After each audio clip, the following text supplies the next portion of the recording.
The blood-bearded people, defending the Muslim outposts, walked during a historical period in which the Crusader forces fought against the Muslims in Islamic Andalusia, so they drove them out of their homes, tightened the stranglehold on them, and worked in them, killing, displacing, insulting and plundering them, until the world became too narrow for them to welcome. The savior hero appeared as a shooting star in the dark sky.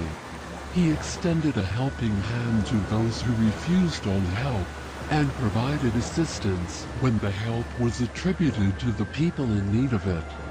During that historical period, the Spanish forces moved to attack the Islamic Maghreb, under the banner of the Crusader, and these forces occupied coastal cities, destroying mosques, violating sanctities, and plundering wealth and money. The owners of Blondbeards went to give what they could, in order to support their brothers in religion. So they ruled the most wonderful epics, and the greatest victories, and the fields of jihad on land and sea knew their virtues and influence. So was their immortality, which was revered in the hearts of Arabs and Muslims, not only in the Islamic Maghreb, but in every Arab world and the rest of the Muslim world. And those with long beards are an attribute that the French, gave to that family whose members lead the jihad operation in the sea, Barbarossa or Barbarossa, to the group of Mujahideen brothers.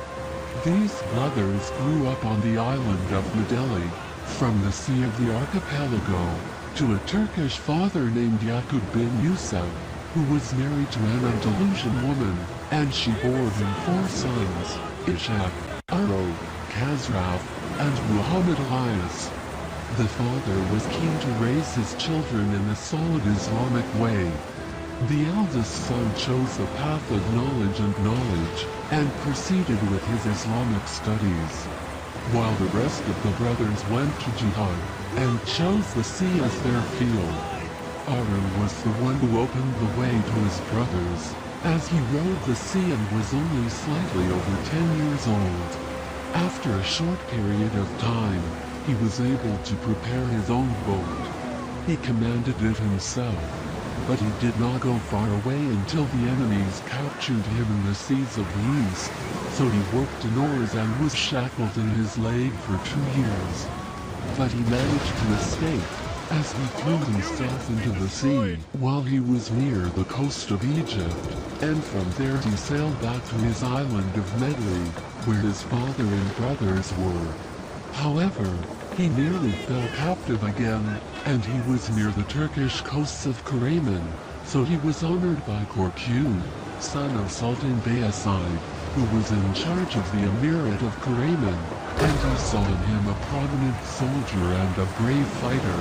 He had a pirate ship, and he was sent as an invader in the seas of Italy, where the war against Islam and Muslims was at its most intense. So he seized 2 ships carrying valuable goods that belonged to the Pope's state, seized other Italian ships. He returned it to the port of Alexandria, after he had paid the 5 of the spoils to the house of the Muslims' money.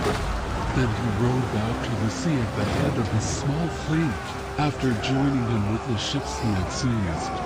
And the group of tough Mujahideen joined under his banner, and he decided to throw his weight in the western Mediterranean, and in Andalusia, his mother's home in particular. He chose the island of Jerba as a base for his activity. There he was joined by his brother Khazra. He became like him at the head of a pirate warship, and they proceeded from there to the direction of Andalusia. They support Islam and save Andalusian refugees to the Moroccan enemy. And they suffer in the Christian fleets and destruction in families. There the Christians gave the title Barbaros to each of the 2 brothers, Aro and Khazraf. There, too, some Andalusians and Moroccans suggested to Khazraf that he change his name, and from that hour on, they called him Khair al-Din.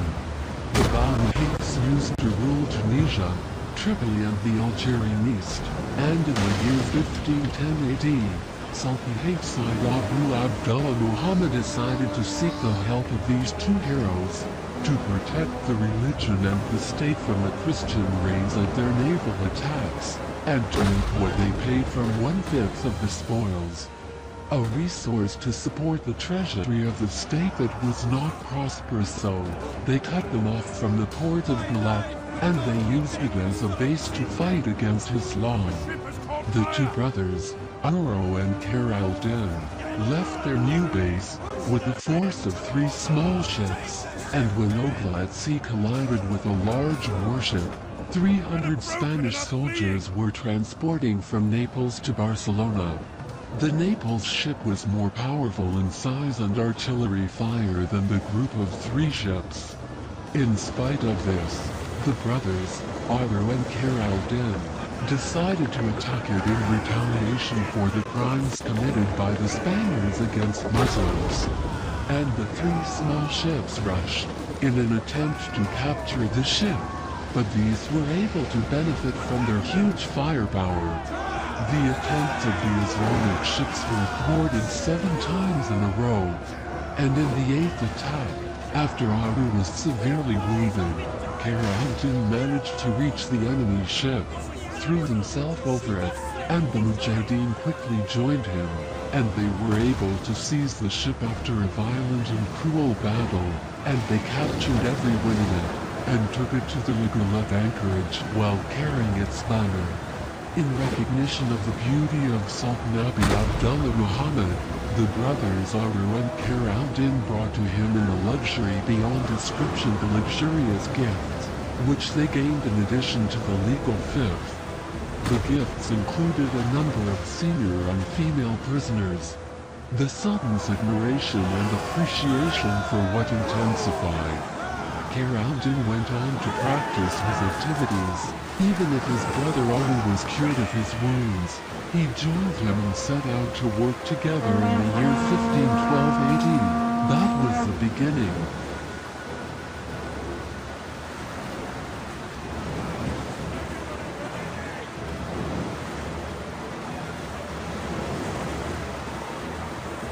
Enemy forces have destroyed an entire unit.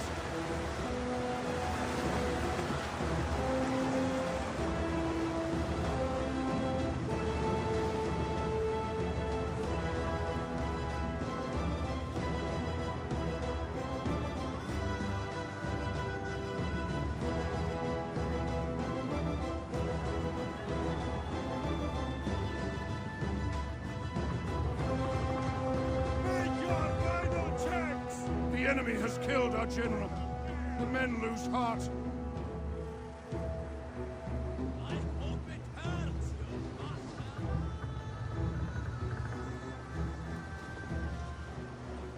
Ha! Now we begin to...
losing faith.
The enemy is boarding one of our ships!